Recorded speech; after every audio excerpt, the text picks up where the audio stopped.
Railway की तैयारी करने वाले सभी साथियों का मैं आपके अपने YouTube चैनल एडुवृत्ति क्लासेस में स्वागत करता हूं। रेलवे ग्रेजुएट लेवल एनटीपीसी में अभी स्कोरिंग का जो रिजल्ट 3 दिन पहले दिया गया है, उसमें से सभी टॉपिक्स से हमने कुछ इंपॉर्टेंट क्वेश्चन, जिसमें खास तौर पर हमारे बच्चों ने बहुत छोटी छोटी गलतियां की हैं, ऐसे क्वेश्चंस को लेकर के हमने जो सीरीज लॉन्च की है, उसके पहले वीडियो में आप लोगों ने देखा नंबर सिस्टम, एलसीएम, एचसीएफ और ज्योमेट्री से संबंधित सवालों की। आज मैं बात करने वाला हूं percentage, ratio, profit and loss और डिस्काउंट से संबंधित सवालों की। तो आइए देखते हैं किस तरह के सवाल ग्रेजुएट लेवल में पूछे गए थे और अभी आने वाली जो अंडर ग्रेजुएट लेवल और ग्रुप डी की परीक्षा, उसमें किस तरह के सवाल पूछे जाने वाले हैं। ठीक है, बात कर लेते हैं पहले क्वेश्चन की। पहला सवाल आपको बोल रहा है, जब x को 22, 26, 19 और 21 में से प्रत्येक में जोड़ा जाता है तो इस क्रम में प्राप्त संख्याएं समानुपात में होती। देखिए डाटा कौन कौन सा दिया गया है, 22, 26, 19 और 21। अब हमें इसे हल क्या करना है। यहां पर एक बात ध्यान रखिएगा, चाहे जोड़ा जाने की बात की जा रही हो, चाहे घटाए जाने की बात की जा रही हो, तरीका आपका यही रहना है। सबसे पहले इसका डिफरेंस कितना है, 4। इसका डिफरेंस कितना है, 2। अगर मैं इन दोनों का रेशियो देखूं तो ये 2 और ये कितना, 1। अब आप कुछ मत करिए, केवल और केवल ये जो 2 और 1 जो आया है, इसका आप तिर्यक गुणा कर लीजिए। देखिए यहां से अगर मैं इसको करूंगा और इसमें से इसको गुणा करूंगा तो देखिए 22 से कम 22, 19 दूनी 38 और इन दोनों का जो अंतर है वो कितना आ जाएगा, 16। ठीक है, ठीक है, अंतर कितना आ गया, 16। अब देखिए जोड़ा जाए, यहां आपको एक बात और ध्यान रखनी है। देखिए अब अगर 2 में मैं 6 को जोड़ूंगा तो 8 आ गया, 6 में मैं 6 को जोड़ूंगा तो इकाई अंक 2 आ गया, 9 में 6 को जोड़ूंगा तो इकाई अंक 5 आ गया, 1 में 6 को जोड़ूंगा तो इकाई अंक 7 आ गया, 5 दूनी 10, 8 सते 56। इसका मतलब ये हुआ कि 16 यहां पर जोड़ा नहीं जा रहा है, 16 यहां पर घटाया जा रहा है। मतलब 22 में मैं 16 को जोड़ रहा हूं नहीं, 22 में मैं ऋण 16 को जोड़ रहा हूं, मतलब 22 में से 16 घटेगा। अब आप देखो, अगर मैं ऋण 16 कर दूं तो ये कितना हो जाएगा, 6, ये कितना हो जाएगा, 10, ये कितना हो जाएगा, 3 और ये कितना हो जाएगा, 5। ठीक है, यही तो होगा। देखिए 22 में से 16 घटा दिए 6, 26 में से 16 घटा दिए, 26 में से 16 घटा दिया, 26 में से 16 घटा दिया 10, 19 में से 16 घटा दिया 3, 21 में से 16 घटा दिया 5। अब आप देखो 10 तिहाई 30, 6 पंचे 30। अब ये बराबर हो गया, मतलब जो मामला है वो ऋण 16 का है। अब आप देखिए जो x की वैल्यू है, x की जो वैल्यू है ये कितनी आ गई है, -16। अब आपसे पूछ क्या रहा है, समानुपात। तब यदि 2x अनुपाते y समानुपाते y अनुपाते 4x - 8। सवाल में जो आपसे पूछ रहा है वो पूछ रहा है 2x बोल रहा है तो ऋण 16 का गुणा, अनुपाते y आपको निकालनी ही है, समानुपाते y, और यहां बोल रहा 4x - 8, मतलब 4 × -16 और -8। अब आप देखो ये 16 दूनी 32, लेकिन माइनस का, यहां पर इनका गुणा होता है। 4x माइनस ये 4 × 16 कितना हो जाएगा, ऋण 64 और ऋण 72। तो y की वैल्यू कितनी आ जाएगी, √ऋण 72 और ऋण 32। अब आप देखो यहां से भी 8 कॉमन निकलेगा, यहां से भी 8 कॉमन निकलेगा, तो 8 कॉमन निकलेगा तो 8 और 4, 8 और 9। अब आपको सवाल में साफ साफ दिख रहा है, देखिए ये ऋण और ये ऋण तो धन में बदल जाएंगे। 8 इन दोनों में कॉमन है तो 8 को हमने बाहर ले लिया। 4 का वर्गमूल 2, 9 का वर्गमूल 3, तो 8 × 24, 24 दूनी 48, मतलब आपका आंसर हो जाएगा 48, दिया गया है ऑप्शन नंबर 1 में। यहां पर आपको केवल एक बात ये ध्यान रखनी है कि जब कभी भी आप वैल्यू निकालें, जो भी चीज आपको दी गई है उसका यूनिट प्लेस जरूर चेक करें। क्यों, क्योंकि जोड़ने और घटाने दोनों में नियम एक ही लगता है। तो क्या पता वो प्लस वाला मामला है कि माइनस वाला मामला है, यहां से इस चीज को आप डिसाइड नहीं कर सकते, या बड़े में से छोटे को घटाना है। ठीक है, बात कर लेते हैं अगले क्वेश्चन की। अगला क्वेश्चन क्या कह रहा है, x a² के समानुपातिक है और a y के व्युत्क्रमानुपाती है। मतलब जो x है वो समानुपाती किसके है, a² के। ठीक है, और a समानुपाती किसके है, 1/y के, व्युत्क्रमानुपाती दिया हुआ है। ठीक है, अब अगर मैं इन तीनों को मैच करूं तो यहां देखो, जब a इसके व्युत्क्रमानुपाती, इसका मतलब ये हुआ कि a² 1/y² की व्युत्क्रमानुपाती होगा, मतलब y² के व्युत्क्रमानुपाती होगा। अब अगर मैं इन तीनों को मिलाऊं तो मामला हो जाएगा x समानुपाते है a² के और ये समानुपाते है 1/y²। ये आपकी कहानी है। अब जो कहानी शुरू है वो किसकी किसके बीच की हो रही है, x और y के बीच में, a बीच में से हट चुका है।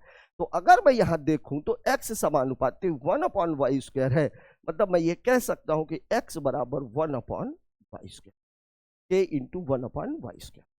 अब यहां से आपको केवल k की वैल्यू पेस्ट कर देनी है। k की वैल्यू आप निकाल लीजिए, दूसरे वाले में पेस्ट कर दीजिए। सवाल में आपको बोला x 97 है जब y 6 है, x की वैल्यू 97 है जब k तो रहेगा ही, y की वैल्यू कितनी है 6, मतलब ये 6², तो k की वैल्यू कितनी हो जाएगी 97 इंटू 36। ये मामला निकल के आ गया। अब x ज्ञात कीजिए जब y की वैल्यू 2 हो।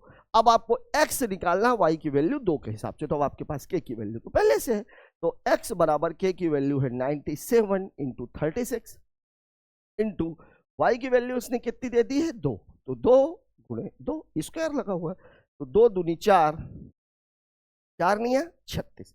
अब आप इसको गुणा कर लीजिए, तो 9 सत्ते 63, 9 नमा 81 और 6 87, मतलब आपके सवाल का जवाब हो जाएगा 873, दिया गया है ऑप्शन नंबर 1। ठीक है। सवाल में इसमें आप एक बात ध्यान रखिएगा, जब भी हम समानुपात को हटाते हैं वहां पर एक कांस्टेंट वैल्यू आती है, और उस कांस्टेंट वैल्यू का ही आप अगर मान निकाल दें तो फिर बाकी का सवाल आप इसलिए कर सकते हो। ठीक है, बात कर लेते हैं अगले क्वेश्चन की।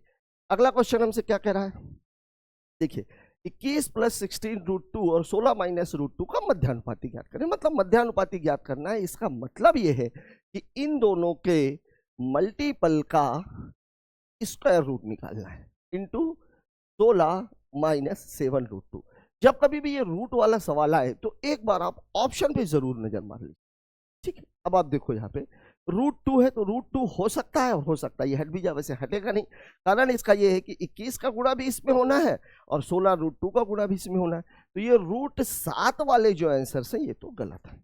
ठीक है, अब इन दोनों में जो चेंज है वो 112 और 109, मतलब √2 वाली वैल्यू। अब आप किसी भी एक वैल्यू को पकड़ लीजिए, आपका उत्तर निकल जाएगा। जैसे मान लीजिए अगर मैं ये 21 वाली, मतलब √2 को छोड़ करके वैल्यू पकड़ रहा हूं, मतलब मैं इसकी बात कर रहा हूं कि 112 आएगा कि 109 आएगा, तो देखिए 21 में अगर मैं 19 को मल्टीप्लाई करूंगा तो 19 से कम 19, 19 दूनी 38, 38 और 1 39। ठीक है, अब दूसरा मामला कहां पे आ गया, 16 सत्ते 112, लेकिन ये माइनस में है, तो ये 112 और 2 का गुणा और हो जाएगा, तो ये कितना हो जाएगा 224। अब इसको आप घटाएंगे तो 9 में से 19 से कम 19, 19 दूनी 38 से 39। ठीक है, यहां से आप करेंगे तो 16 सत्ते 112 और 2 124, 9 में से 4 चला गया 5, 9 में से 2 चला गया 7, 3 में से 2 चला गया 1, 175 आ रहा है, 175 आ रहा है। 19 कहाँ था यार, 16 था, सॉरी ये 16 है, इसको आप लोग थोड़ा सा कर लीजिएगा, ये 16 है, चलिए ये गड़बड़ हो गया। 16 कम 16, 16 दूनी 32, 32 और 1 33, यहां गुणा करेंगे 16 सत्ते 112 और ये 224 आ गया था, तो 6 में से 4 चला गया 2, 3 में से 2 चला गया 1, 3 में से 2 चला गया, मतलब इसका उत्तर जो रूट वाला वो 112 आएगा, 109 नहीं आएगा। ये गलत है, ये सही है। आप चाहते तो √2 वाले से भी चेक कर सकते थे। अब आप देखिए √2 कहां पे आएगा, देखिए 21 को अगर मैं इससे गुणा करूंगा तो ये -7 कम 7, 7 दूनी 14, 147 √2। दूसरा कहां पे आएगा, इस जगह पर, तो ये प्लस है, ये प्लस है तो प्लस ही रहेगा, प्लस 16 और 16 में गुणा किया तो 256 √2। अब अगर आप इसको घटाएंगे तो 16 में से 7 चला गया 9 और 24 में से 14 चला गया तो 10, ये 109 √2। अब आप देखिए यहाँ पर 109 √2 है, तो यहाँ पर आपको दोनों कैलकुलेट करने की आवश्यकता नहीं है, किसी एक को कैलकुलेट कर लीजिए, चाहे आप √2 वाली वैल्यू को कैलकुलेट कर लीजिए और चाहे आप विदाउट रूट वाली वैल्यू को कैलकुलेट कीजिए, उत्तर आपका यही आना है। ठीक है, बात करते हैं अगले क्वेश्चन की। अगला क्वेश्चन हमसे बोल रहा है, एक पिता और उसके बेटे की वर्तमान आयु का योग बेटे की वर्तमान आयु के 2 गुने से 19 वर्ष अधिक है। ठीक है, 15 वर्ष बाद पिता की भी 15 साल बढ़ेगी, बेटे की भी 15 साल बढ़ेगी। पिता की आयु का 12 गुना बेटे की आयु के 13 गुने से 17 वर्ष कम होगा। पिता और बेटे की वर्तमान आयु के बीच का अंतर, मतलब फादर और सन का बीच का डिफरेंस निकालना है। ठीक है, पहले सवाल में आपको जो बोल रहा है आपको निकालना क्या, ये बात जरूर इन सवालों में याद रखिएगा, आपको निकालना ये है। ठीक है, पहले आपको बोला पिता और बेटे की वर्तमान आयु का योग, तो ये योग हो गया। कितना है भाई? बेटे की वर्तमान आयु के 2 गुने, 2 गुने से 19 वर्ष अधिक है। एक तो ये तरीका हो गया। फिर बोल रहा 15 वर्ष बाद, तो 15 वर्ष बाद फादर की एज हो जाएगी f+15, फिर 15 वर्ष बाद पिता की आयु और सन की हो जाएगी s+15। अब आपको बोल क्या रहा है? 15 वर्ष बाद पिता की आयु का 12 गुना, इसका 12 गुना क्या बोल रहा है? बेटे की आयु के 13 गुने से 17 वर्ष का। ये आपको 2 इक्वेशन मिले हुए हैं। सवाल आपको निकालना फादर माइनस सन। तो मैं एक काम करता हूं, फादर और सन को एक जगह करता हूं। देखिए अगर मैं इसको यहां लेके आऊंगा तो कितना हो जाएगा? f+s - 2s बराबर 19। ये पहला इक्वेशन बनेगा। तो f-s बराबर 19। क्या बात है, क्या बात है, इसकी आवश्यकता ही नहीं, क्योंकि यही तो आपको निकालना था। और इसके उत्तर कितना है? 19 ईयर्स। कुछ करने की आवश्यकता नहीं है, दूसरे इक्वेशन की जरूरत ही नहीं पड़ी। और अगर कहिए हम इसको ना भी लिखे होते, हमने यहीं से अगर f-s निकालने की, मतलब f और s को एक जगह करने की कोशिश की होती, तो हमारा ये वाला टाइम भी बच गया होता जो हमने वहां किल कर दिया। ठीक है, बात करते हैं अगले क्वेश्चन की। अगला सवाल हमसे क्या कह रहा है? सीमा और दर्शन की आय का अनुपात 2:3 है। वो 15,000 और 19 से 9,000 रुपए बचाते हैं। व्यय का अनुपात 12:19 है। तो सीमा और दर्शन का कुल व्यय ज्ञात करें। अब यहाँ देखिए, ज्यादातर सवालों में आय की बात की, क्योंकि जब आप निकालोगे तो आय निकलेगी। तो कुल आय निकालने के बाद आपको 15,000 और 9,000 24,000 रुपए घटाने पड़ेंगे, और जो आएगा वही हो जाएगी इन दोनों की कुल व्यय। कुल व्यय, ठीक है, बचत हो जाएगी। व्यय निकालना है, ये 15,000 और 9,000 घटा देंगे, ये बचत दिया हुआ है। ठीक है, तो एक तरीका तो सवाल को ये है कि भैया ये हमने लिख दी आय, व्यय कितना है भाई? 12 और 19, 12 और 19 ये व्यय है। और बचत जो है वो कितनी है? बचत जो है वो है 15,000। कितनी है? 15,000 और 9। अब एक तरीका तो ये है कि आप इसको क्रॉस मल्टीप्लाई कर लीजिए, लेकिन वास्तव में एक चीज तो ये कि जो कुल व्यय है उसका रेशियो तो 12:19 ही रहना है। मतलब जो टोटल व्यय है, एक का 12 एक का 19 है, मतलब जो टोटल व्यय है ये तो 31 ही रहना है। तो जो भी आपका उत्तर आएगा वो 31 से तो डिवाइड होना चाहिए। ये आपने पिछले पेपर में देखा भी, 2 क्वेश्चन बहुत ही बढ़िया सवाल आए थे। ठीक है, एलसीएम एचसीएफ में भी इसका, अब आप देखो एलसीएम एचसीएफ का एक क्वेश्चन था, दोनों एलसीएम एचसीएफ के थे, लेकिन काफी बड़े क्वेश्चन थे। अब आप इसमें खुद देखो कि 31 से कौन सा डाटा ऐसा है जो कट सकता है। देखिए 4,18,000, मैं काम करता हूँ 4,18,000 को ही ले लेता हूँ, मैं 4,18,000 को मैं ले लेता हूँ। ठीक है, 31 से मुझे काटना है, तो 31 से कम 31 कितना बचेगा? ये 10, 108 किससे जाएगा? 4 बार जाएगा नहीं, 3 बार जाएगा। 3 एक कम 3, 3 3 9, ये 5, ये 1। अब 150 हो गया, 150 हो गया, 150 हो गया। तो 5 एक कम, अगर इसको देखिए, अगर ये 5 होता तो 5 एक कम 5, 5 त्याई 15, मतलब इस जीरो की जगह पर अगर 5 आ जाए तो ये संख्या 31 से डिवाइड हो जाएगी। और कौन सी संख्या? देखिए 4,18,500, ये दिया हुआ है डाटा, ये दिया हुआ है डाटा। अब इसको मैं आगे क्यों नहीं बढ़ा? देखिए अगर मैं 4 से देता तो 4 एक कम 4, 4 त्याई 12, मुझे ये 15 दिख गया। तो भैया 5 त्याई 15 कितना खूबसूरत डाटा है। 1 है तो 5 एक कम 5, मतलब अगर इस जीरो की जगह 5 में लिख दूं तो ये संख्या 31 से कट जाएगी, और 31 से कट जाएगी। अब देखिए इसके अलावा ये 4,18,500 रुपया है, 4,18,000 कट नहीं रहा, 4,22,000 कट नहीं रहा, 4,21,000 कट नहीं रहा, मतलब आपका उत्तर हो जाएगा 4,18,500 रुपए। बात करते हैं अगले क्वेश्चन की। देखिए मुकेश ने एक वस्तु को 22% की हानि पर बेचा। यदि इतने रुपए कम में खरीदा होता, इतने रुपए अधिक में बेचा होता तो 15% का लाभ होता। ठीक है, बहुत ही खूबसूरत सवाल है। प्रॉफिट एंड लॉस का ये बहुत ही फेवरेट सवाल है और लगभग हर एग्जाम में पूछा जाता है। हर एग्जाम में आपको ये सवाल देखने के लिए मिलेगा। देखिए 22% की हानि पर बेचा। अगर सीपी को हम हमेशा कितना लेते हैं? 100। तो एसपी कितना है? 22%, मतलब इससे 22 कम, तो 22 कम कर देंगे तो कितना आ जाएगा? ये 78। ठीक है, उसने 5% कम पर खरीदा होता, मतलब 100 की चीज को 5 कम में खरीदता, मतलब कितने में खरीदा होता? 95 पर। 935 अधिक में बेचता तो उसे 15% का लाभ होता। लाभ हमेशा किस पर होता है? क्रय मूल्य पर। और अभी जो 15% का लाभ होगा वो इस पर होगा। तो मैं एक काम करता हूं, इसका 15% प्रॉफिट निकाल लेता हूं। तो 15 पना 75 और 15 नहीं है 135 और 7 142। ये मामला है। ये मामला इतने का लाभ हुआ, मतलब 95 पे इतने का लाभ हुआ। तो इसमें आप सीधा सीधा इस पे जोड़ दीजिए, ये हो गया।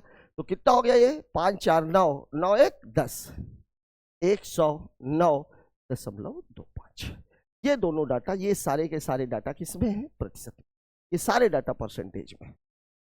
अब आप देखिए यहां पर पहले वो इतने में बेच रहा है, फिर इतने में बेच रहा है, और इन दोनों के बीच का अंतर रुपए में कितना दिया हुआ है? 935 रुपया। यही तो बोल रहा है सवाल, यही तो बोल रहा है सवाल। तो इन दोनों के बीच का जब अंतर 935 है, तो यहां परसेंटेज का अंतर अगर मैं निकाल दूं तो क्रय मूल्य मुझे मिल सकता है। क्यों? क्योंकि पहला क्रय मूल्य कितना था? 100। तो मतलब ये हुआ कि 109.25 माइनस 78 बराबर है 935 के, और आपको निकालना है 100 के बराबर। ये आपका सवाल है मूल रूप से। अब आप देखिए 78 में से अगर मैं 22 दे दूं तो पूरा 100 हो जाता है, और ये 100 से कितना जाता है? 9.25। तो 22 और 9 31.25। 31.25 बराबर है 935। ठीक है, दशमलव को हटा लेते हैं, डबल जीरो लगा लेते हैं। किससे कटेगा? 25 से तो कट ही जाएगा। तो 25 से कम 25 6, 25 दूनी 50, 50 25 पंचे 125। ठीक है, 25 तिहाई 75, 15 3 18, 185, 25 सत्ते 175, 10 25 चौके 100। अब ये फिर 5 से कट रहा है, तो ये 25, और ये 5 से काटेंगे तो 5 सत्ते 35, 2 5 चौके 20, 5 अट्ठे 40। ये भी कट गया। अब आप देखिए 25 को 100 बनाना है तो मुझे कितने का गुणा करना पड़ेगा? 4 का। बस यहां पर आप 4 का गुणा मार दीजिए, लग गया आपका सवाल, लग गया आपका सवाल। तो 4 अट्ठे 32, 4 चौके 16 और 3 19, 4 सत्ते 28 और 1 29, 2,992 रुपया दिया हुआ है ऑप्शन नंबर 1 में। ठीक है, तो इस सवाल में ऐसा कुछ भी नहीं है। प्रॉफिट एंड लॉस का बहुत ही फेवरेट क्वेश्चन है, और हर एग्जाम में ऐसा एक सवाल जरूर आपको देखने के लिए मिलेगा। तो इस सवाल को जरूर आप लोग, बस कुछ नहीं करना है। 22 की हानि थी, मतलब 100 का सामान 78 में खरीदा, 5% कम में खरीदा होता मतलब 95 पे खरीदा, 15% लाभ मतलब 15% का लाभ यही हुआ, तो लाभ हुआ 14.25 का। तो मिलाकर के विक्रय मूल्य हो गया 109.25। रुपए में अंतर दिया है 935। इन दोनों का डिफरेंस 935 के बराबर होना चाहिए। क्रय मूल्य आपसे पूछा गया, मतलब 100% आपको निकालना है। ठीक है, बात कर लेते हैं अगले क्वेश्चन की। अगला सवाल क्या कह रहा है? Umesh sold and article at a loss of 22%। अच्छा, ये तो वही क्वेश्चन है। ठीक है, देखिए एक स्टूल को 8,338 रुपए में बेचने पर लाभ का मूल्य 1,756 रुपए में बेचने से हानि के मूल्य से 20% अधिक है। 50% का लाभ प्राप्त करने के लिए विक्रय मूल्य ज्ञात करें। ठीक, यहां पर अगर कभी ये सवाल आए कि लाभ और हानि दोनों बराबर हैं, तब आप क्या करते हो? दोनों विक्रय मूल्यों को जोड़ करके 2 का भाग दे देते हो, तो क्रय मूल्य निकल जाता है। लेकिन अगर दोनों में डिफरेंस है तो सबसे पहले तो आपका फोकस इस डाटा पे होना चाहिए। और 20% का मतलब कितना होता है? 1/5। ठीक है, हानि की बात होगी मतलब 5 से 4, लाभ की बात होगी मतलब 5 से 6। अब आप देखो यहां पर था सीपी, क्रय मूल्य, किसी भी एक मूल्य पर उसने खरीदा। लाभ का मूल्य 8,378 रुपए में जब उसने बेचा है, 8,378 रुपए में जब उसने बेचा है, तो यहाँ पे इसको प्रॉफिट हो रहा है। 1,756 रुपए में जब उसने बेचा है, 1,756 रुपए में जब उसने बेचा है, तो उसको लॉस हो। ठीक है, अब कौन सा ज्यादा है? बेचने हुई हानि के मूल्य से 20% अधिक है, लाभ ज्यादा है। लाभ ज्यादा है मतलब अगर लॉस हुआ है 5 का तो प्रॉफिट हुआ है 6 का। ठीक है, अब आप देखो इन दोनों के बीच का डिफरेंस कितना है? देखिए लॉस तो हमेशा ऋण में रहता है, तो यहां का डिफरेंस है 11, और यहां का जो डिफरेंस है वो कितना है भाई? 8 में से 6 चला गया 2, 7 में से 5 चला गया 2, 13 में से 7 चला गया 6, और 7 में से 1 चला गया 6। अब आप देखिए ये जो 11 है ये 66 22 के बराबर होना चाहिए।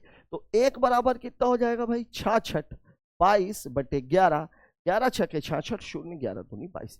तो जब 1 की वैल्यू 602 है तो 5 की वैल्यू कितनी हो जाएगी? 5 दूनी 10 और 5 छका 30। मतलब इतने रुपए में जब सामान को बेचा गया है तो उसमें नुकसान कितने का हुआ है? 3010 रुपए का। प्रॉफिट भी आप ले सकते हैं, कोई दिक्कत नहीं। 6 का गुणा भी कर, 5 का गुणा मैंने क्यों किया? क्योंकि 5 का गुणा करना तुलनात्मक रूप में आसान है। 3010 रुपए का, ठीक।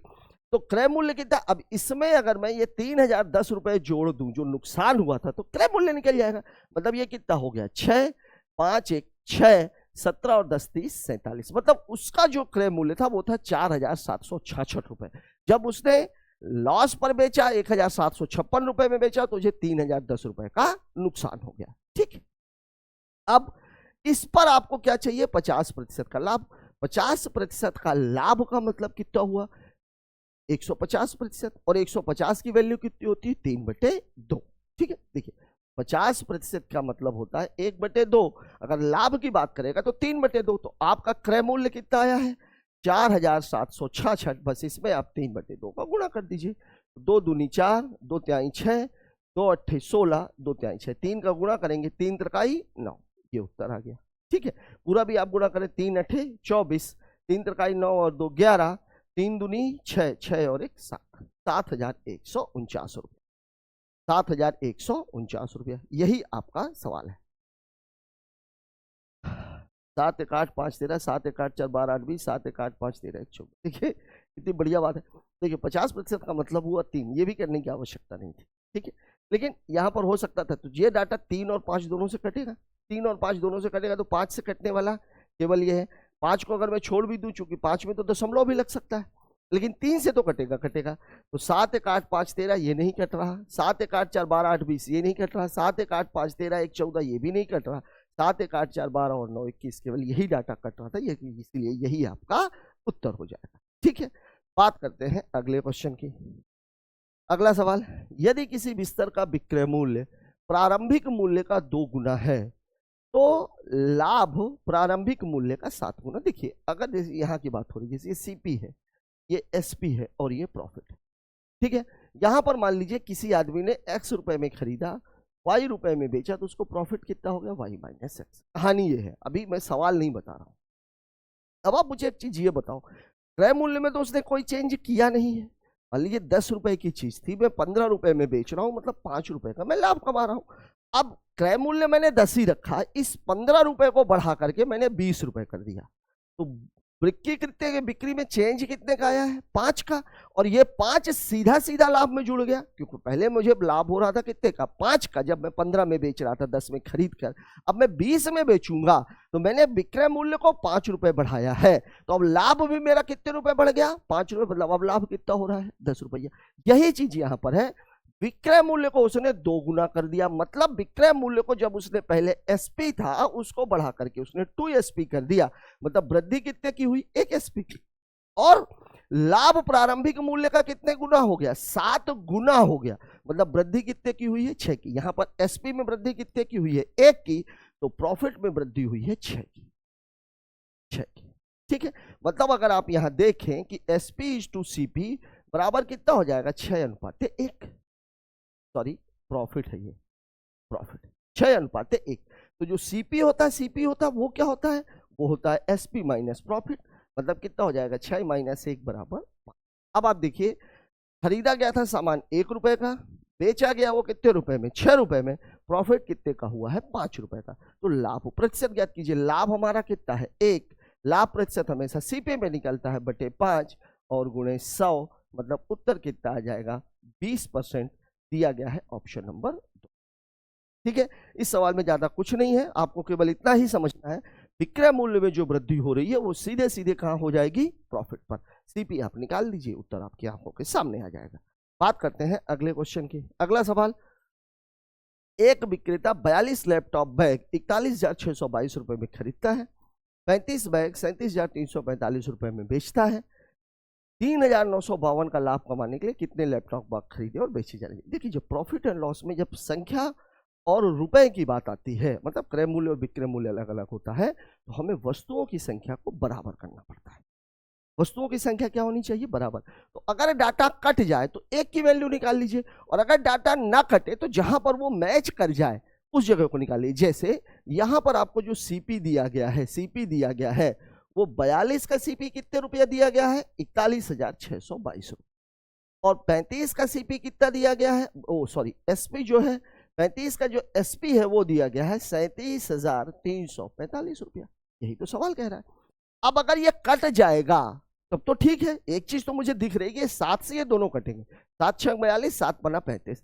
अब अगर देखिए 5 से तो ये कट ही जाएगा, 2 से ये कट ही जाएगा, 3 से कटेगा क्या है, क्योंकि ये है तो 7 तरीक 21, 7 तरीक 21 या 7 6 42, 2 और 3 से 2 से कट रहा है, 4 1 5 6 11, 11 2 13, 13 2 15, मतलब 2 से भी कट रहा है, 3 से भी कट रहा है। अब 7 भर से और कटना चाहे तो मैं पहले 7 से ही काटता हूँ, इसको भी ये 5 से तो कटेगा ही, ये भी 7 से अगर कट जाए तो मेरा काम हल हो जाएगा, ठीक है ना।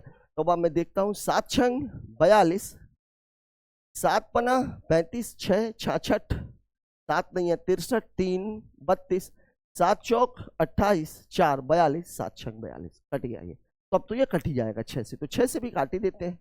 तो क्या हो जाएगा 6 नैया 54, 5 6 नैया 54, 6 कम 6, मतलब एक लैपटॉप की जो खरीदी मूल्य है, जो सीपी है, वो है 991,991 रुपया, ठीक है।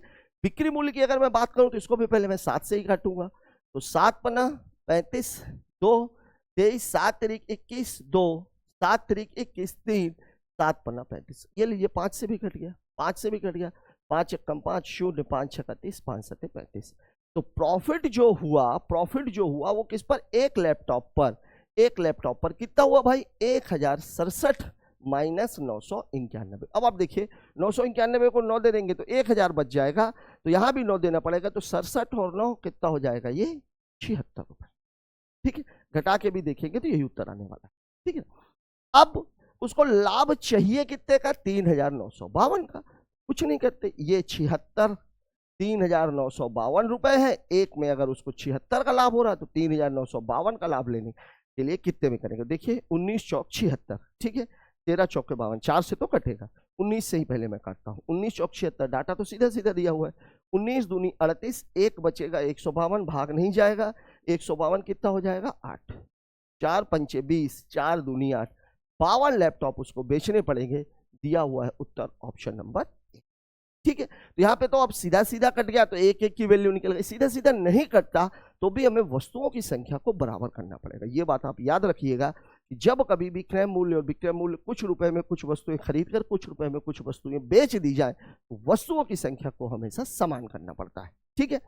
बात कर लेते हैं अगले क्वेश्चन की। अगला सवाल हमसे क्या कह रहा है, एक डीलर 63,000 रुपए प्रति ड्रायर की दर से 2 ड्रायर बेचता है, प्रति ड्रायर की दर से 2 ड्रायर बेचता है, मतलब दोनों ही ड्रायरों का विक्रय मूल्य समान है। ये बात आपको यहाँ पर समझ में आ गई। बोलता है एक पर उसे 5% का लाभ, दूसरे पर उसे 30% की हानि, पूरे लेन देन में उसका हानि प्रतिशत दे के अगर प्रतिशत पूछ रहा है तो डाटा की आवश्यकता नहीं होती है।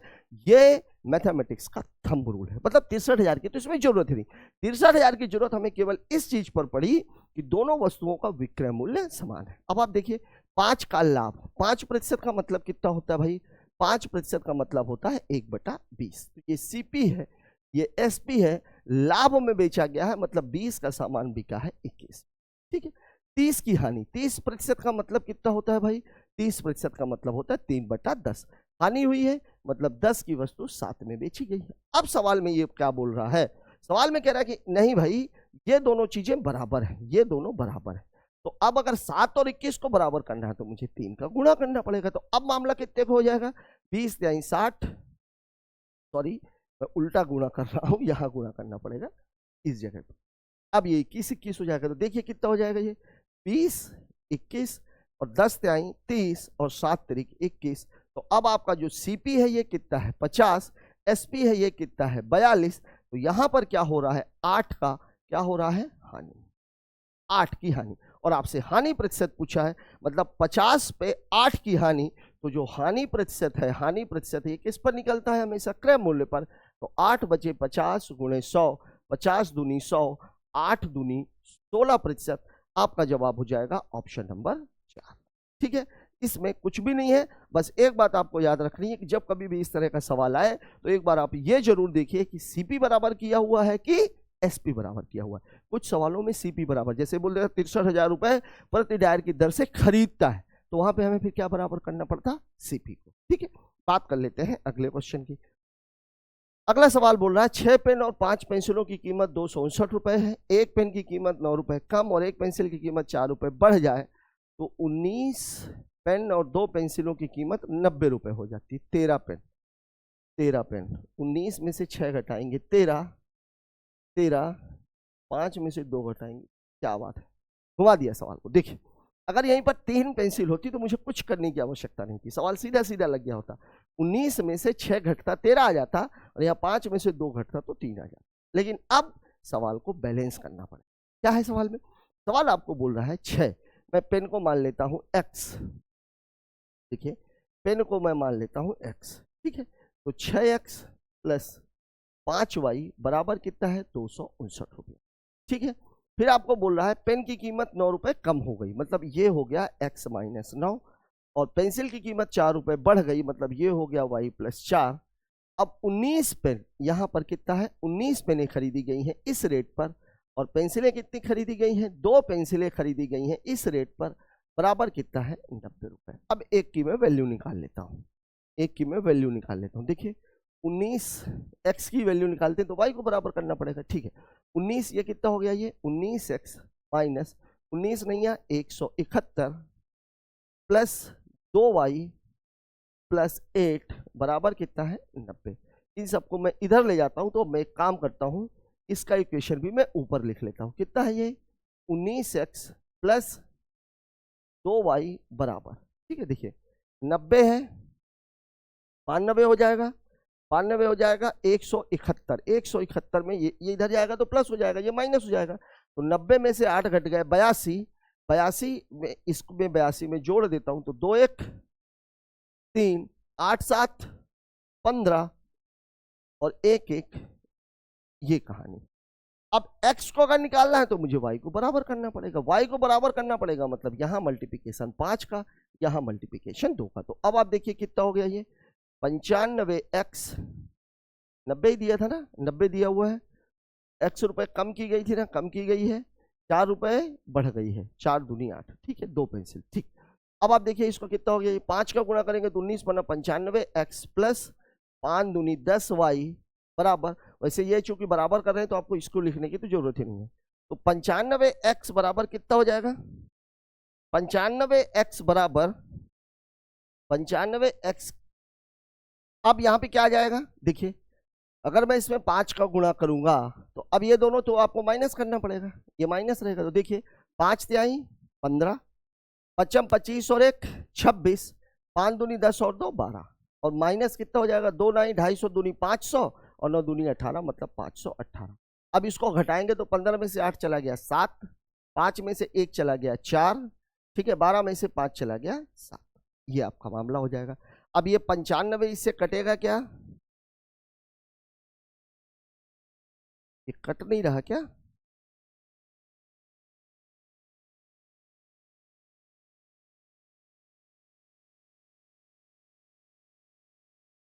उन्नीस एक्स प्लस 2y बराबर 90 में से 8 घटा दिया 82, 2 1 3 17 8 25, ठीक है, 19x प्लस 2y में 5 का गुणा ऊपर 2 का गुणा नीचे, ठीक है, 250 दूनी 500 9 दूनी 18, ठीक है, 5 तिहाई 15, 5 25 25 1 26, 5 दूनी 10 2 12, 15 में से 8 चला गया 7, 5 में से 1 चला गया 4, 12 में से 5 चला गया 7, देखते हैं तो 95x बराबर इतना है, 19 से कटेगा 19 पना 95, 19 दूनी 19 चौक 76, 19 दिया 57, 13 4 17, 177, 19 का भाग तो इसमें जा ही नहीं रहा, कुछ तो कैलकुलेशन में गड़बड़ है, कुछ तो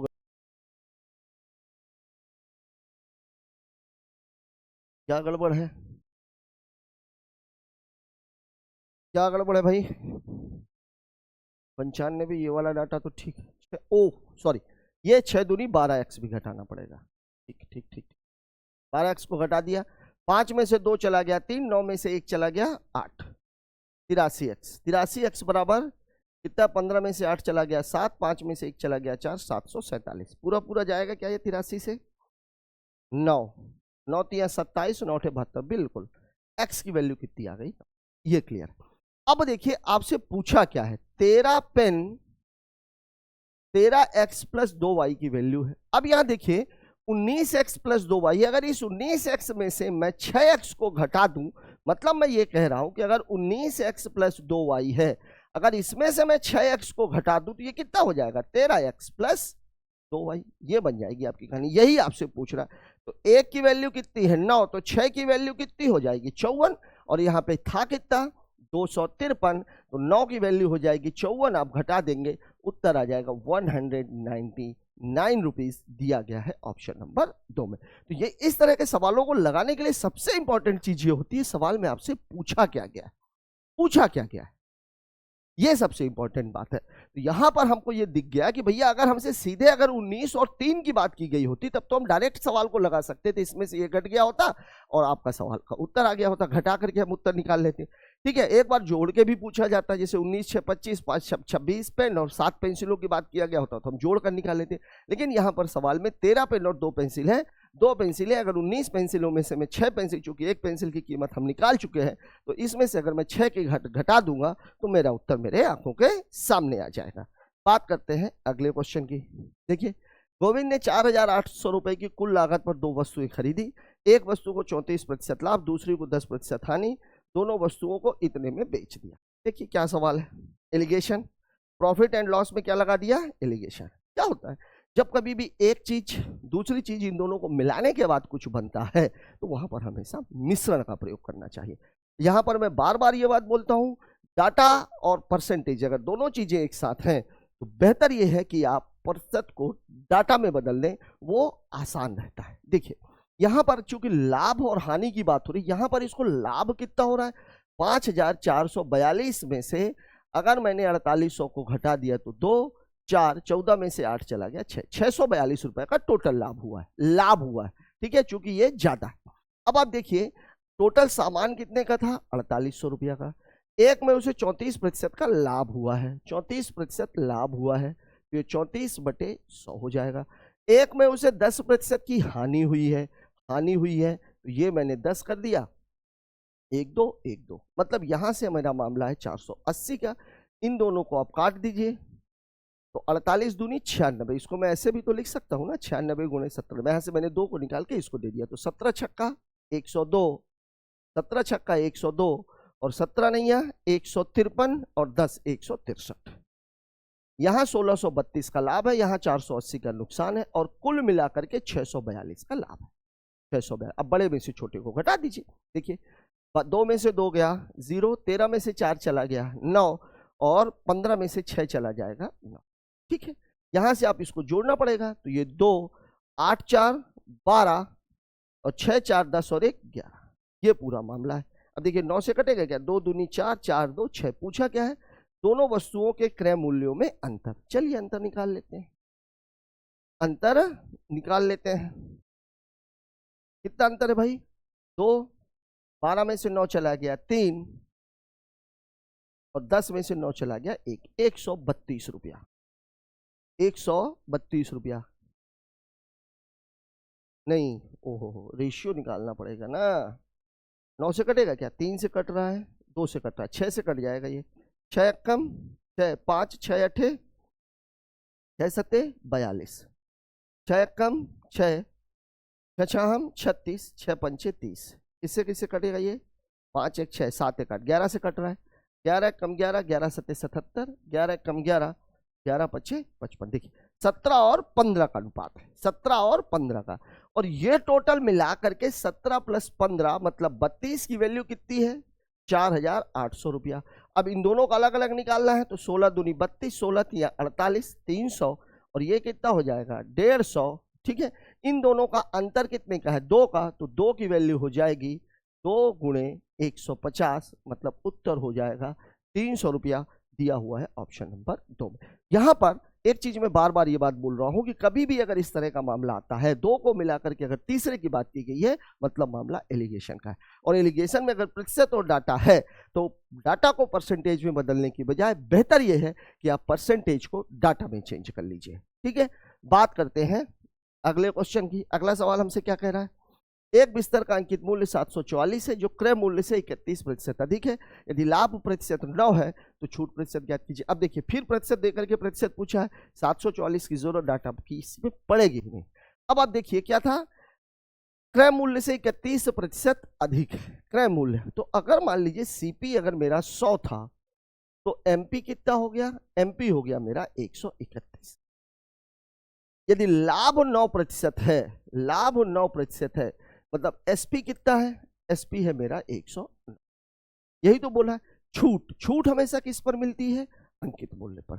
तो अब आप देखिए 131 की चीज थी 109 रुपए में बेची जा रही थी, मतलब छूट उसको दी गई है 22 की, और प्रतिशत निकालना मतलब 22 की छूट 131 पर मिली है गुणे 100।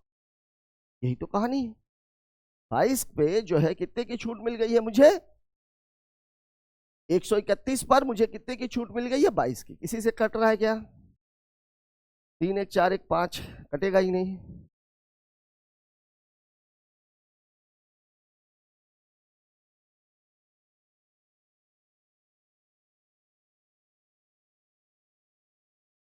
जो क्रय मूल्य से 31% अधिक है, ठीक है। लाभ प्रतिशत कितना है, 9 है, मतलब सीपी एसपी कितना हो गया 109। तो छूट प्रतिशत ज्ञात कीजिए दशमलव को। ठीक है भैया कर लेते हैं, क्या करेंगे, गुणा तो करना ही है, गुणा भाग तो मुझे करना ही पड़ेगा। 131 दो बार जाएगा, नहीं जाएगा, 131 से कम 131, 9 11 में से 3 चला गया 8, 890। अब ये कितनी बार जाएगा, अब ये कितनी बार जाएगा, 8 बार। तो 8 कम 8, 8 तिरिक 24 नहीं जाएगा, 7 बार, 7 तिरिक 21, ये 9 आया था, 0 है। 7 बार जाएगा क्या, 7 तिरिक 21 से 6 बार जाएगा, तो 6 कम 16 दशमलव है किसी में, ये आपका उत्तर। अब आपको कुछ कर देखिए, 6 कम 6, 6 तिरिक 18, और 6 कम 6 और 1 7, इससे ऊपर तो जा ही नहीं सकते थे अपन। अब 16 वाला डाटा को केवल एक, हाँ अब अगर 16 वाला डाटा कहीं और भी होता तो फिर मुझे सवाल को आगे भी करने की जरूरत होती। तो सवाल में कुछ था नहीं, 100 रुपए क्रय मूल्य था, 131 उसका अंकित मूल्य हो गया, 109 रुपए में सामान को बेचा गया, 22 की छूट मिली। छूट प्रतिशत हमेशा अंकित मूल्य पर निकलता है, ये बात आपको याद रखनी है। बात करते हैं अगले क्वेश्चन की। एक हीरे का अंकित मूल्य, चलिए ये वही सवाल है। एक खुदरा विक्रेता एक वस्तु पर खरीदारों के लिए निम्नलिखित छूट योजनाएं प्रदान करता है, ठीक है। कौन सी योजना अधिकतम विक्रय मूल्य, अधिकतम विक्रय मूल्य, विक्रय मूल्य अधिकतम कब होगा, जब छूट प्रतिशत कम होगा। छूट प्रतिशत क्या होगा, कम होगा, तब विक्रय मूल्य अधिकतम होगा। विक्रय मूल्य कम कब होगा, जब छूट ज्यादा होगी। मतलब आपको कम वाली छूट निकालनी है, न्यूनतम छूट आपको ज्ञात करनी। और छूट जो आपको दी जा रही है वो कौन सी दी जा रही है, 27 और 27 की 2, फिर एक दी जा रही है 36 और 45 की, फिर एक दी जा रही है 19 और 32 की, फिर एक दी जा रही है 34 और 7 की। देखिए इनको सम करें अगर तो 7 7 14, 2 2 4 1 5, 54। अभी माइनस भी आएगा, ठीक है ना, 7 मतलब 54 माइनस 7, यहाँ ये छूट है 36 6 5 11, 4 3 7 1 8, ठीक है। 45 दूनी 90, 9 8 72, और इसमें माइनस 16 आ जाएगा, ये छूट हो जाएगी। यहाँ पर छूट कितने की है, 19 2 21, 21 और 30 51, 51 माइनस अगर मैं इसको देखूंगा तो 64, मतलब लगभग 6%। और यहाँ देखें चूंकि एग्जैक्ट वैल्यू नहीं पूछ रहा, केवल आपसे ये पूछा 34 और 7 कितना हो जाता है 41, और 7 तिरिक 21, 7 पना 35, 21 3 24, मतलब लगभग 2.5%। अब आप खुद देखो, 54 में से आप 7 घटाएंगे तो 47 बचेगा, ये तो बहुत ही दूर है। 51 में से 6 घटाएंगे, 51 में से 6 घटाएंगे तब भी आपके पास कितना बचेगा, 45 5 50, ठीक है। 45 का को 46, 46 6 52, 45 6 51, यहाँ 45%। लेकिन ये वाला डाटा तो पहले से ही सबसे कम दिख रहा है, मतलब एक चीज कंफर्म है कि मुझे ये वाली छूट पे विक्रय मूल्य ज्यादा होगा क्योंकि छूट सबसे कम होगी। तो उत्तर हो जाएगा आपका ऑप्शन नंबर 3। बात कर लेते हैं अगले क्वेश्चन की। अगला क्वेश्चन हमसे, एक स्मार्ट वॉच सेट का अंकित मूल्य 640 है, इसे 30%, 25% की 2 क्रमिक छूट नगद भुगतान पर, मतलब 3 छूटें मिल गई, 3 छूटें मिल गई। 3 छूटें कौन कौन सी, देखिए 30% की वैल्यू कितनी होती है 3/10, 25% की वैल्यू कितनी होती है 1/4, मूल्य कितना था 640, 3/10 छूट पे बेचा गया, मतलब वैल्यू हो गई 7/10, 1/4 की छूट और दे दी गई तो 3/4, फिर नगद भुगतान पर 1/4 की छूट और दे दी गई तो 3/4। यही तो डाटा है। तो 4 चौके 16, 0 से 0 कैंसिल, 16 चौके 64, ठीक है। 3 त्रिकाई 9, 9 चौके 36, 36 सत्ते, तो 7 छंग 42, 7 त्रिक 21 और 4 25, 252 रुपए उत्तर होगा, दिया गया है ऑप्शन नंबर 2 में। अब देखिए इस तरह के जो छोटे छोटे सवाल है इसमें बच्चों से गलती का, अगर ये सीधे सीधे 25% दे दिया गया होता तो शायद किसी बच्चे से गलती नहीं होती। ये जो मामला उसने दे दिया शायद इसकी वजह से बच्चों ने गलतियां की, क्योंकि ऐसे सवालों में गलती होने का तो चांस होना ही नहीं चाहिए। बात कर लेते हैं अगले क्वेश्चन की। अगला क्वेश्चन, पहले वर्ष में अपनी बिक्री राशि में 2% की वृद्धि, दूसरे वर्ष में 20% की वृद्धि, इसके साथ उसकी वर्तमान बिक्री 1,76,800 है, तो 2 वर्ष पहले उसकी बिक्री क्या थी, डाटा में दिया हुआ है। 2% की वृद्धि, 2 की वृद्धि मतलब मामला कितने का हो जाएगा, 2% का मतलब कितना हो जाएगा 1/50, वृद्धि हुई है मतलब मामला है 50 से 51 का। फिर 20 का मामला 1/5, 20% का मामला कितना होता है 1/5, मतलब यहां पर वृद्धि हुई है तो फिर ये 5 से 6 का, मतलब सामान था उसका 250 का, बेच रहा है वो कितने में, 6 कम 6 और 6 पंचे 30। ये आपका डाटा है, ठीक है। और अगर इसको छोटा करना चाहते हो तो थोड़ा और छोटा हो सकता था, ये 2 तिहाई 6, 25 दूनी 50, इसको थोड़ा और छोटा कर लेते हैं, 2 तिहाई 6, 25 दूनी 50, तो 25 पंचे 125, 125 ये सीपी है, ये आपका सीपी है, ये आपका एसपी है। 125 का सामान 3 एक कम 3, 3 25 15, 153 पे बेचा जा रहा है। लाभ पूछता तो मैं इसको घटा के निकाल देता, लेकिन 2 वर्ष पहले इसके साथ उसकी वर्तमान बिक्री 1,76,800 है, इसकी वैल्यू उसने दे रखी है 1,76,800, ये डाटा है। अब ये कटेगा क्या किसी से, देखिए कर लेते हैं, इसको भाग ही दे लेते हैं सीधा। 153 इसी से कट रहा है क्या, कटेगा नहीं। 1,76,800 में अगर मैं 153 का भाग दे दूं तो 153 एक कम 153 3 तो 238, कितनी बार जाएगा, 2 बार तो जाएगा नहीं, 2 पंचे 10, 2 एक कम 2 और 1 3 आ जाएगा, एक ही बार जाएगा। फिर 153, 8 में से 3 गया 5, 23 में से 15 गया 8, 850, 15 पना 75, 5 बार जाएगा, तो 5 25, 15 पना 75 और 1 76, 65 35 और 50 85 आ जाएगा, फिर 850, ठीक है, तो 1155.55 आना चाहिए, ठीक है। अब इसमें मेरे को कितने का गुणा करना है 125 का। अब यहाँ पे आप देख लीजिए 1155.55 में 125 का गुणा करना है, मतलब मैं 8 का भाग दूंगा, तो 8 कम 8, 8 चौके 32, 8 चौके 32, 8 चौके 32, 8 चौके 32, ये आपका डाटा रहेगा 1 14 14 14, ये आपका। यहां पे आप ध्यान रखिएगा 125 और 8 वाले मामले में 125 का गुणा मतलब 8 का भाग, क्यों, क्योंकि 125 और 8 मिलकर के क्या बनाते हैं 1000, ठीक है। 3 अंकों के बाद दशमलव, चूंकि यहाँ पर डाटा मैच करता हुआ नहीं था तो ये मेरा तो आ ही रहा था, 1 44 44 44 लग गया सवाल। बात करते हैं अगले क्वेश्चन की। एक कस्बे की वर्तमान जनसंख्या 2,60,000 है, प्रतिवर्ष 25%, 25% की वैल्यू कितनी होती है 1/4, दर से बढ़ रही है, मतलब मामला है 4 से 5 का, ये कहानी है, ठीक है। 3 वर्ष पूर्व और 2 वर्ष पूर्व की जनसंख्या में क्या अंतर है, देखिए अगर ये 4 है तो यहां अगर मैं 3 वर्ष की बात करूं, 3 वर्ष की बात करूं तो ये मामला क्या होगा 4 की घाते 3 से 5 की घाते 3, और अगर मैं 2 वर्ष की बात करूं तो ये मामला फिर यही है, फिर यही है, तो यहां पे अगर ये हो जाएगा 4 का स्क्वायर और ये हो जाएगा 5 का स्क्वायर, मतलब कहानी जो पूरी की पूरी बन रही है, एक तरफ है 64 से 125 और एक साल बन रही है 16 से। अब देखिए ये डाटा तो समान होना चाहिए, ये डाटा तो समान होना चाहिए, क्यों, क्योंकि वो तो बराबर है। तो इसको अब आप समान करने के लिए कितने का गुणा करोगे 5 का, मतलब पहले साल 3 वर्ष पहले थी 64, फिर वो हो गई है 80 और फिर इसके बाद लास्ट में ये हो गई है 125, इतनी ही कहानी है। अंतर निकालना है, मतलब वैल्यू किसकी निकालनी है आपको 16 की, वैल्यू जो दी गई है वो किसकी दी गई है 2,60,000, यही तो कहानी है।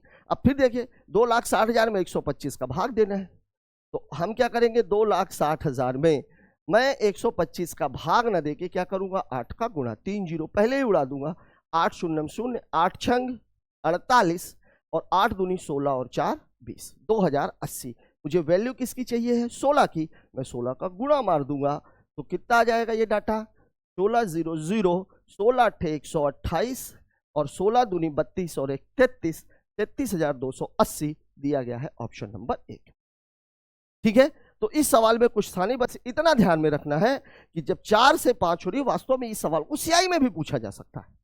वास्तव में ये सवाल ही सीआई का है। 3 साल में 3 गुना मतलब घाते 3 लगेगी और 2 साल में 2 लगेगी। ठीक है, क्योंकि यहाँ की वैल्यू आपको दी गई थी तो 125 और 25 को आपको बराबर करना था, इसलिए मुझे यहाँ पर 5 का गुणा मानना पड़ा। दूसरा समय बचाने का तरीका 125 का भाग नहीं करेंगे, 8 का गुणा करेंगे। क्यों? क्योंकि 125 को 8 देने पर 1000 बनता।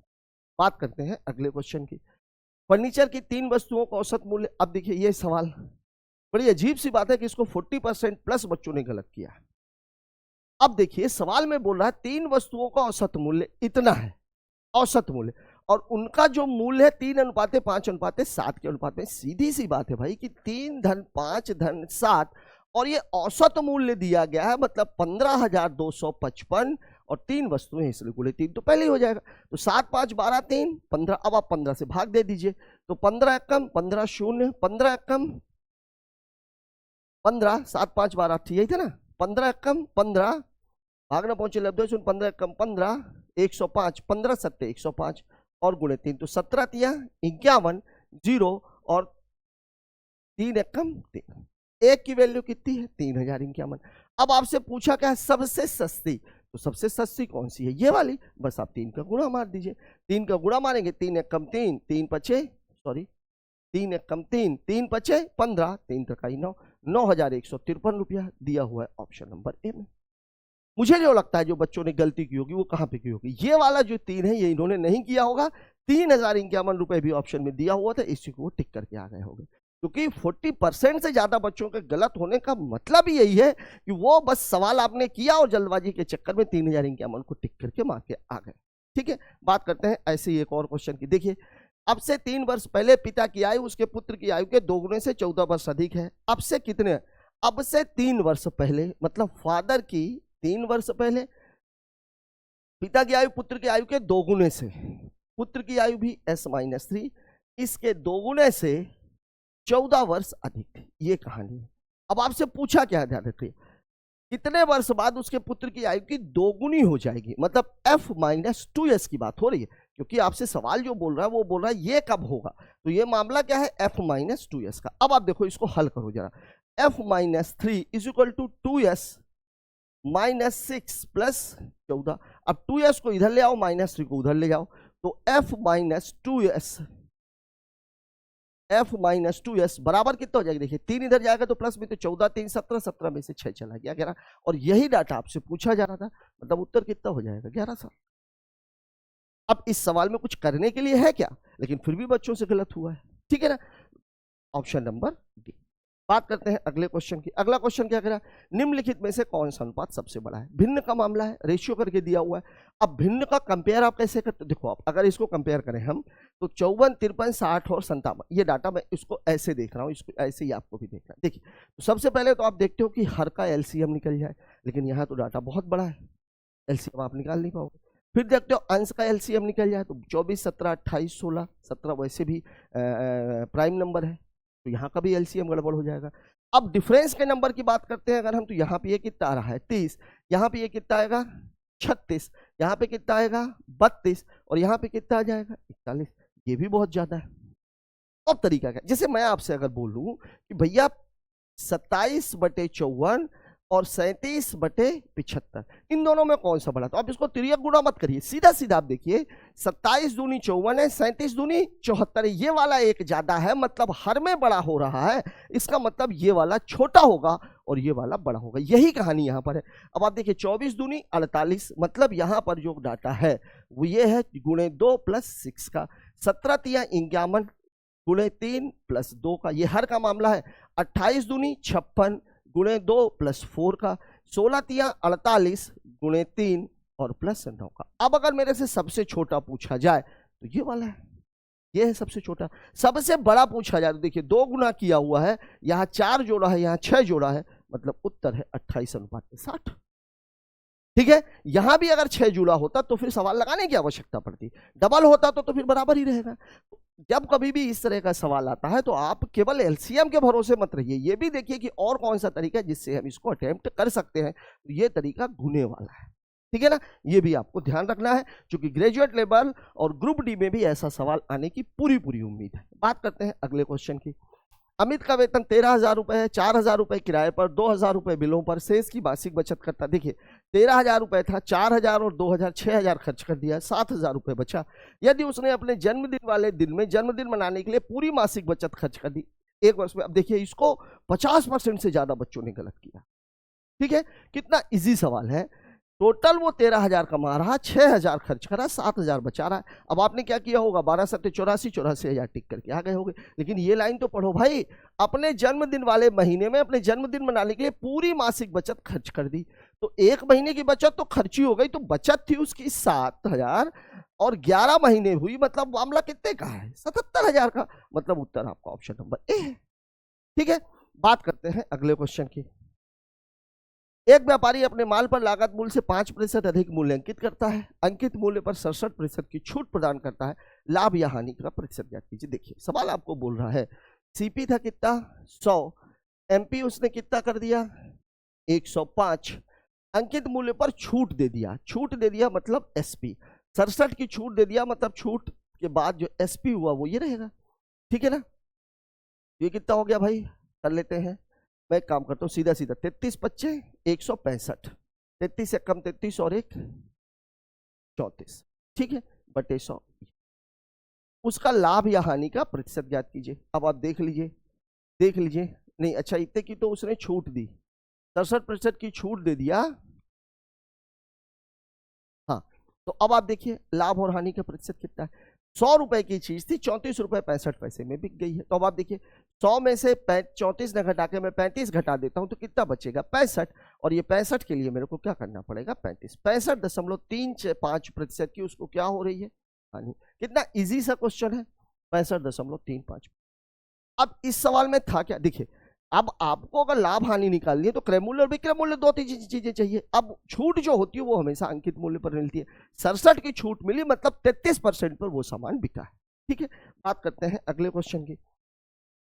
एक दुकानदार ने अपने सामान लागत मूल्य से X% अधिक मूल्य अंकित किया, उसे 16% की छूट पर बेच दिया। यदि उसे 68% का लाभ हुआ हो तो X का मान ज्ञात करें। एक दुकानदार ने अपने सामान पर लागत मूल्य से X% उसे 16% की छूट पर बेच दिया और उसे 68% का लाभ हुआ है, ठीक है।